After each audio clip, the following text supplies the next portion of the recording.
Hello and welcome to the World Values Day live conversation series. I'm Anna McAfee, and today I'm excited to be chatting with Katrina Ramage about embracing smart values for a better world.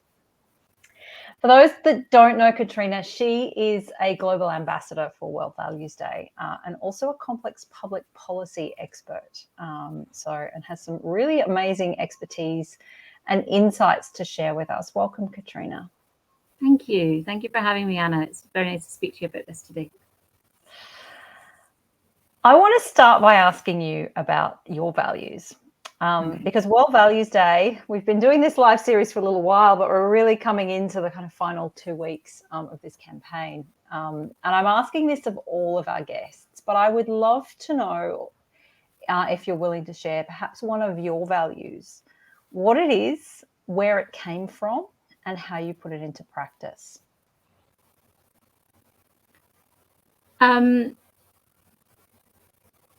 It's an interesting question to ask because it is actually related to a lot of what we're looking at with SMART values. So I've had to have this conversation with myself quite significantly. And the value that I hold most dear, both personally and in a society, is attainment. And a lot of people don't really understand what the word attainment means. So can I just first of all give you a quick overview of Absolutely. what attainment means? So when you can attain something, it means that you think that it's within your reach. And one of the biggest challenges that we have in society is that we've got a lot of people with brilliant ideas, absolutely amazing skills, and real drive and energy. But because they think that opportunities are out of their reach, they don't put those things to use. And I know personally, coming from my background, which is the question that you asked, in my upbringing, I was Irish, Scottish, Indian, Malaysian. I was a mixed race girl in a white society. And I did feel as if I had to justify that I could do things just as well as other people could as well. And when I moved into a government environment, I loved working with people like Judith Armitt in the Thames Gateway Executive because she put attainment at the heart of what we were trying to do in government policy, which was to say to people from hard to reach and outreach communities, hey, you can do anything that you believe in. You can attain anything. And when you've got internal attainment levels that believe in that, that's your bandwidth. And that's your, I know I can do this. Like, Anna, I think you're very beautiful, but you and I are not going to be supermodels. Okay? So, that's not, I know. I remember breaking my finger on a boat and someone said, well, there's the hand modeling career out of the window. It was like, yeah, that's absolutely fine. We know what's in our attainment and what's not, but there's a realistic element. Some of them are self-limiting and some of them are aspirational, which means that you can't reach them, but you'd love to reach them. But when you understand the bandwidth that you've got and you know how to stretch that rubber band of attainment within yourself, oh my God, you can take on the world. And for me, that's what attainment is all about. And from a society perspective, that's why I think attainment is when you do something that you know, like as an influencer, you know that you've stretched your bandwidth. It's really important for you to share that story so that others can follow.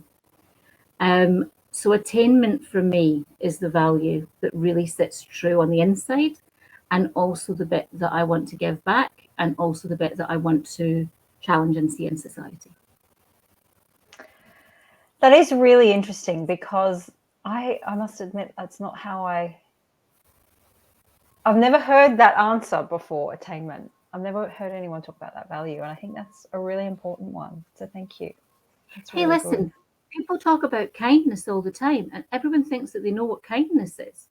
Like, until you sit down and talk about a value and understand how somebody else interprets it, you don't know.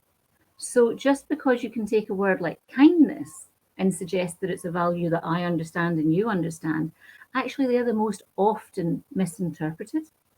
So a value like attainment for me is one that provokes people to ask, what do you mean by that? And actually, it resonates with a lot of people, and it brings a lot of people together, which is the theme of this year's World Values Day. So it is the one that I focus on, and it is the one that I've always focused on. But yeah, I do feel the same about kindness. People think kindness can be different things as well. So don't be fooled by values that are just words that are regularly used in society. Well, we can all interpret a value a different way, can't we? Absolutely. And that's why it's perhaps a complex subject in some respects. We're here today to talk about SMART values, though, Katrina. Can you explain to me the concept of SMART values and how they will build a better world? Well, they're really boring. So for anyone who has a life, please switch off now. Anyone who doesn't have a life is probably working really hard on a Friday afternoon because they're living up to SMART objectives. And SMART objectives are things that happen in the private sector and the public sector. So it doesn't matter where you have a job. When someone decided that they were going to come up with a business, come up with a policy, or come up with an idea, they ask. Well, they don't always ask themselves, but they should always be asked. It's been a doctrine of belief for a long time that they should ask themselves if they are adhering to SMART objectives. Now, SMART objectives are specific, measurable, achievable, realistic, and timely. And you put those 5 words in front of you, and they're very internally based questions on the policy that you've got in front of you. Is it specific? Are you being specific about what it is that you want to achieve, or are you being vague? Is it measurable? How do you know when you've succeeded, and how do you know if you're going to fail and you should stop? Is it achievable? Like, can we put the ice back on the ice caps? No, we can't. So, like, let's not try to. Is it realistic in the sense of, is it something that even if it is achievable, are we going to get the right amount of support for it? And is it timely? Is now the right time to be doing it? Or should it have been done years ago? Or should we wait until the right time, and all of those things? So these are questions that have been asked for decades within organizations and within government organizations. And it makes, my view is that they are very good questions to ask, but it means that everything that we do within those organizations is quite insular. We forget to look outside ourselves. So because we forget to look outside ourselves, we end up focusing on whether or not these things are true. And when we do that, we sometimes forget to check in with the real world. And there's a lot of disadvantages to that. There's a lot of organizations that forget to check in with the real world for decades. So the values objectives that we're proposing, that we're piloting in South Africa at the moment, what we're saying is, let's put values objectives alongside SMART objectives. And values objectives ask you to look outside of yourself. So they do something similar to SMART values, but it's more of an external view of how you sit with the bigger world, as opposed to just how do you sit within your own business context or your own policy context. So the reason that I decided that this is something that I wanted to focus on is because I get a lot of organizations that say, hey, listen, we've got to just deal with this. And we leave the other stuff to our PR department.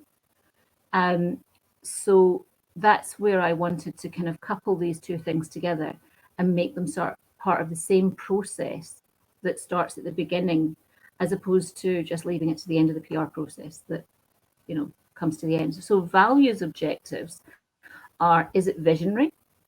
Is it attainable? My favorite word. Is it leading? And that could be leading in industry, or it could be leading in your country, or it could be leading in your community. Is it leading? Are you leading the way in something? And if so, who's following? Is it unifying? Does it bring people together? Does it unite as opposed to divide? Is it empowering? Does it make people feel as if their small role can make a big difference? And is it sustainable? So is it something that can be done a measurable budget for a long period of time, and it's not just a one-hit wonder that you spend millions of dollars on to make it work for 5 minutes? Like, can it happen for a long period of time? Like, you know, so when you consider all of these factors alongside SMART objectives, it challenges you more as a policy writer and as a policy advisor. But shouldn't we be doing that at the moment? Isn't that what we're meant to be doing? So yeah, that's my plan for SMART values. Is it sits at that cusp of starting a business, a new business venture, creating new policy, or reviewing any of those things and saying, how do these things fit? Mm-hmm. Does that make sense, Anna? It does, yes. I do want to ask, and this is only because you were going through the SMART values, and A in SMART stands for achievable, and the A in the SMART value stands for attainable. What is the difference between achievable and attainable? Okay, so attainable is about whether or not the people in the team think that they can attain this. It's whether or not the people that you've got in your stakeholder group believe in this. It's whether or not you can galvanize the energy and effort to accomplish it based on the fact that if it's visionary in the first place, then you alone will never be able to do it on your own. If something is achievable, I could say I'd really like to turn up to Anna's live interview today, and I can do it, but it's achievable because it's only me that's thinking about it. Is it achievable because I can throw enough money at the problem? I remember sitting in number 10 with a guy who, like, we had a very, very difficult minister who shouted a lot. And the response that I got from one government official that I remember very clearly was, well, you can do anything, sir, if you throw enough money at it. So what is achievable and what is attainable is very, very different when you think about them from an internal perspective and an external perspective. I really like that distinction. Thank you. I'm glad I asked, because I think not everybody perhaps is thinking exactly the same way. So that's good. Great distinction. So how do the SMART values align then for existing organisations? How do, in terms of their systems and their structures, how can they be implemented? So at the moment, we've defined them, and I've been working on this principle with my business, Tarakin Global, for a while. But with my work with World Values Day, I've been able to work with the International Working Group for Health System Strengthening, which is based in South Africa. Now, I'll give you an example. That is the example. We did a workshop with them that looked at values. And what they do is they're looking to strengthen the health systems that they have in South Africa based on reaching out to communities and empowering them. And a big part of that is about going into areas where there's a lot of health concerns or health issues or health issues that I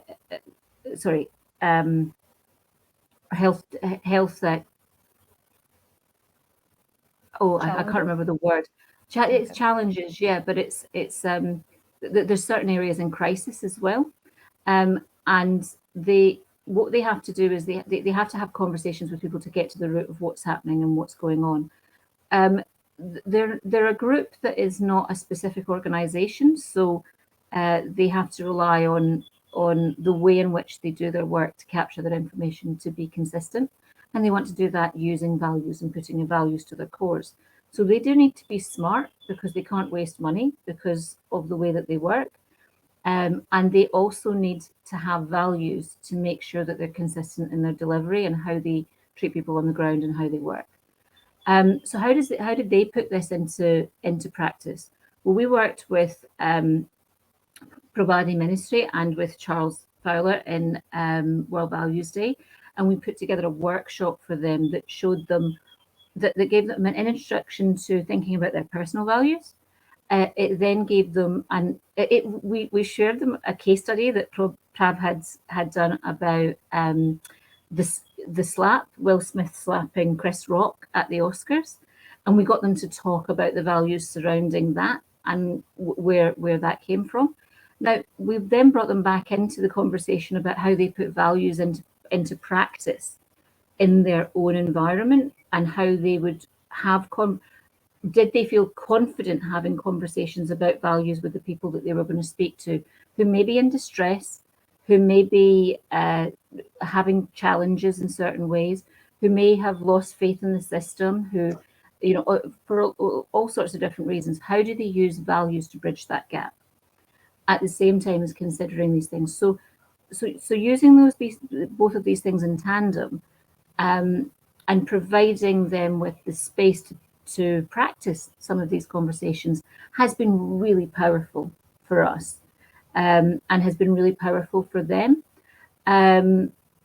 Starting with a conversation about values as opposed to starting with a conversation about the problem is often an easier way to ease in to the solution, and that's something that some of the workshops that we're designing at the moment are really having an impact with. I mean, we're only one step into the process, so there's a couple more to go, but yeah, we're doing well so far. That's just an example. Does that answer your question, Anna? I think so. Yeah. It's an example of how it can be built into the existing. Yeah. Let me tell you one. Let me give an example of one other. If an organisation wanted to try and adopt SMART values, then they could just pick up the article that was published in the G20 magazine and say, okay, let's challenge this within our own systems. And they would do that because they will have project objectives and things to say, like, how is this visionary and how is this good and how is this attainable, how is this leading, how is this sustainable, etc. But more often than not, those things come from a PR department or from a marketing department, where once they've seen what's been done, they say, oh, let's pull out these bits and say, that's the good stuff. Let's talk about that when we're talking about these things. This type of exercise would make their job easier because they wouldn't have to go digging for it. But it would also make the whole organisation slightly more confident that what they were actually doing is good and visionary and values driven and all of those things as well. So it could be written into personal KPIs. It could be written. It could be done as part of team building exercises. It could be done in a number of different ways.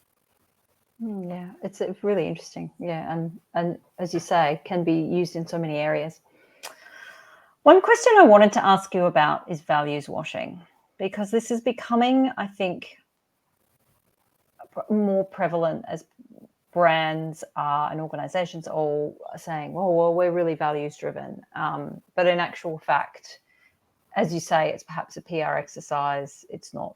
Then the values that they are supposedly proclaiming to have aren't really embedded within organizations.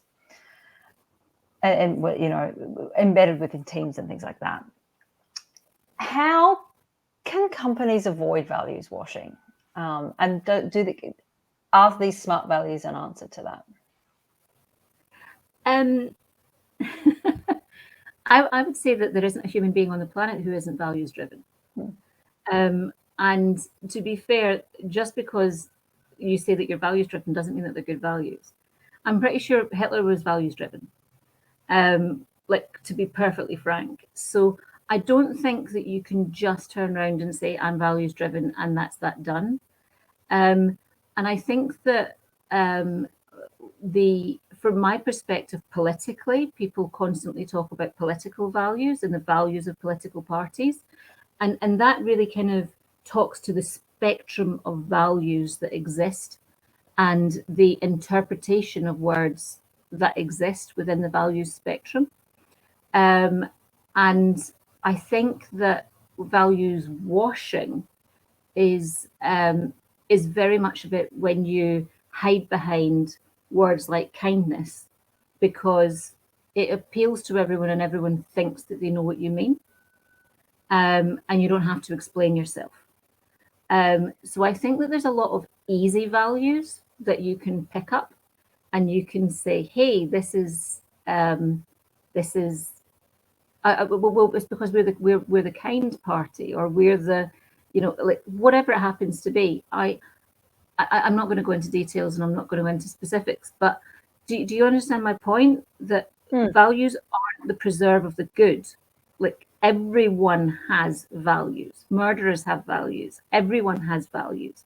They all think they are all acting on their values, whether it's to themselves or it's to what they believe that they have to offer or not offer society. What the challenge with is using values and embracing values isn't about saying, hey, this is the best thing since sliced bread. It's about being brave enough to say values are a challenge. And if we want values to bring us together, that means that we have to have a proper dialogue about what I mean about my values and what you mean about our values. So it's not about the words that we use, it's about the space in between.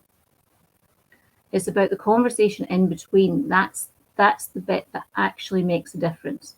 So when I use values objectives, for example, as someone who's been marketing communications lead of X, Y, whatever, and I get something that says, hey, Minister such and such says that we're doing something that's visionary. And I'm like, how is it visionary? Why is it visionary? Has it ever been done before? Like, the challenge and the question on that is very, very different from difficult for a person in an organization to challenge the boss to say, how's that visionary? So I think what values objectives do when they're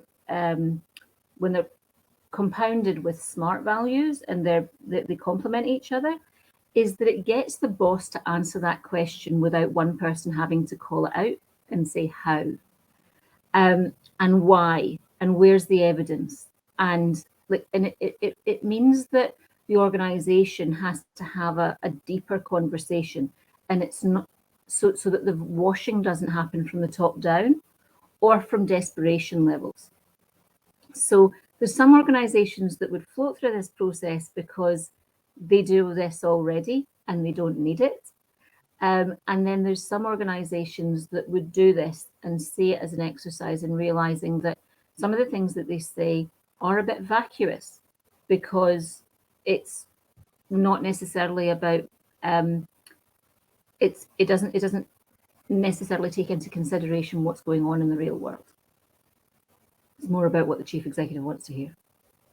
So this allows these questions to be raised and asked without it having to come from an individual within the organization. And that's one of the things that I think is powerful about this piece of work. It takes a lot of, clearly for individuals, it takes a lot more strength, whereas actually having the framework means that there are so many other dynamics that can be bypassed to get to the values, rather than expecting someone internally to challenge certain things. I love that. It's a brave person that has to challenge internally. But if you're the head of PR, you're head of reputation management, and you're looking at your social online media, and we're saying, hey, World Values Day is going to say you put your values in practice, and you absolutely the values that you've got that you talk about are absolutely 100% what you do in practice. Again, it's not for us to judge whether that's good or bad. It's just for us to judge whether it's authentic. And that's the point of this. By us, I mean this piece of work, as opposed to World Values Day overall. World Values Day just celebrates anyone talking about values and embracing the conversation about values. But for me, values in practice is about authenticity. Yeah, that's really good. So what's next for the SMART values concept? And you mentioned values in practice, which we should probably actually mention. Having read the paper, I know that obviously there is an accreditation for values in practice. So perhaps we should talk about that. And then you can talk about where the SMART concept, like what's next for it, how can people tap into it, find out more, and where you're intending to go with it. At the moment, it's young. At the moment, it's a concept that I've been working on for a couple of years now. We have just launched it in G20 India this year.